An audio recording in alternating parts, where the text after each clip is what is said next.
La menace nucléaire n'a jamais été aussi grande depuis la guerre froide.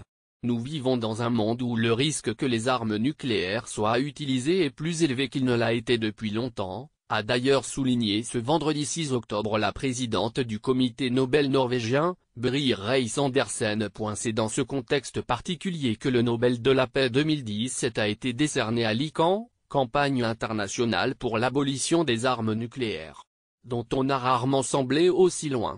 Mais alors, pourquoi avoir décerné une récompense aussi honorifique à cette coalition d'ONG dont la tâche pourrait paraître insurmontable?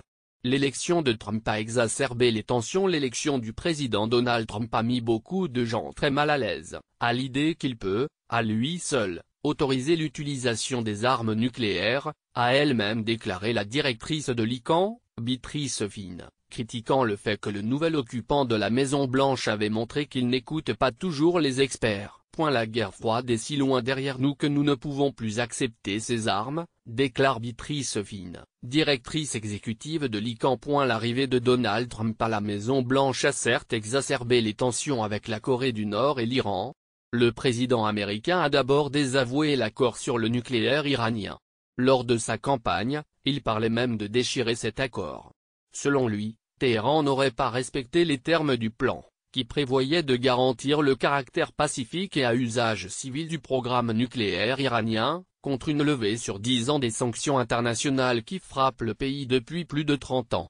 Mais l'exercice du pouvoir a minoré sa belligérance et l'homme a préféré opter pour de nouvelles sanctions.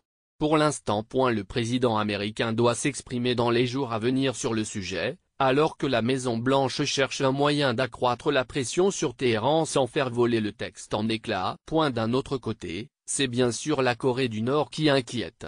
En août, le régime de Pyongyang affirmait vouloir tirer 4 missiles sur l'île américaine de Guam, dans le Pacifique, déclarant que seule la force fonctionne avec Donald Trump, un gars qui a perdu la raison.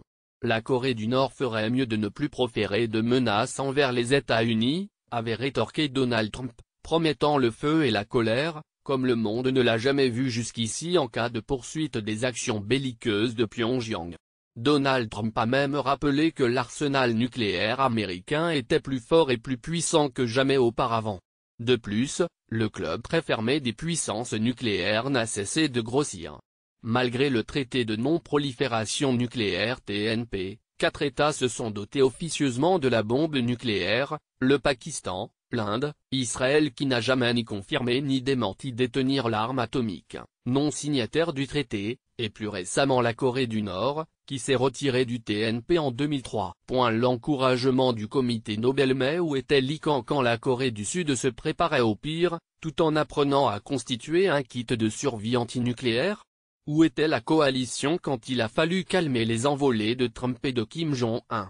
Qu'a-t-elle soufflé à l'oreille du président américain quand ce dernier a désavoué l'accord sur le nucléaire iranien? Récompenser l'ICAN peut paraître surprenant à l'heure où la menace nucléaire est la plus grande. Mais le comité Nobel a prévenu, le prix de la paix cette année est incontestablement un encouragement aux non-signataires, ND et l'air de rester fidèles à leurs obligations liées au traité de non-prolifération dans lequel ils se sont engagés à atteindre l'objectif d'un monde dénucléarisé, a souligné Madame Reiss-Andersen. Ce prix Nobel est avant tout un encouragement et un coup de projecteur inespéré pour cette jeune coalition, née en 2007, qui réunit dans des dizaines de pays des centaines d'organisations humanitaires, environnementales, de protection des droits de l'homme, pacifistes et pour le développement.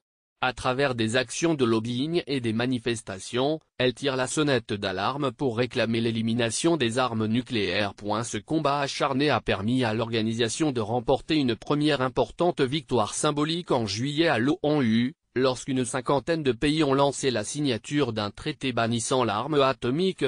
Sa portée reste certes limitée, en raison du boycott du texte par les 9 puissances nucléaires États-Unis, Russie, Royaume-Uni, France, Chine, Inde, Pakistan, Israël et Corée du Nord, qui possèdent au total environ 15 000 armes nucléaires. Les Occidentaux accusent notamment les défenseurs du traité de naïveté face à la menace nord-coréenne. Nous n'en avons pas encore fini. Le travail ne sera pas terminé tant qu'il y aura des armes nucléaires, a d'ailleurs affirmé à l'AFP Beatrice Finn. Encore un prix N.